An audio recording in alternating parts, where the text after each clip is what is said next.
எங்க குடும்பம் மட்டும் தனியா இருக்குது. அல்லேலூயா. எடுத்து செய்யறதுக்கு யாருமே இல்ல, எடுத்து செய்யறதுக்கு யாருமே இல்ல. எனக்கு ரொம்ப பயமா இருக்கு, எனக்கு ரொம்ப பயமா இருக்குது. நாங்க இப்படியே இருந்துருவோமோன்னு நினைச்சு எனக்கு பயமா இருக்குது. இதுல எல்லாரும் சேர்ந்து எனக்கு என்கிட்ட யாருமே இல்லாததை நினைச்சு என்னை இந்த பிரச்சனையில சிக்க வச்சிருப்பாங்களோன்னு எனக்கு ரொம்ப பயமா இருக்குது, எனக்கு பயமா இருக்குது. ஆனா ஆண்டவர் மட்டும் உங்க பக்கத்துல வந்து நின்னு சொல்றாரு, பராக்கிரமசாலியே, கர்த்தர் உன்னோடு கூட.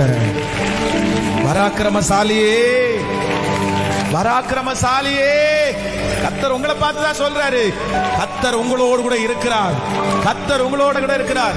அப்பாவை விட பெரியவர் உங்களோட இருக்கிறார், கணவனாரை விட பெரியவர் உங்களோட இருக்கிறார், மனைவியை விட பெரியவர் உங்களோட இருக்கிறார், சொந்தக்காரங்களை விட பெரியவர் உங்களோட இருக்கிறார். நம்புறவங்க கைகளை தட்டி ஆமோதிச்சு,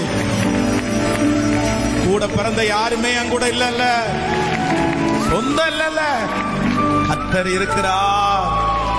ஹல்லேலூயா.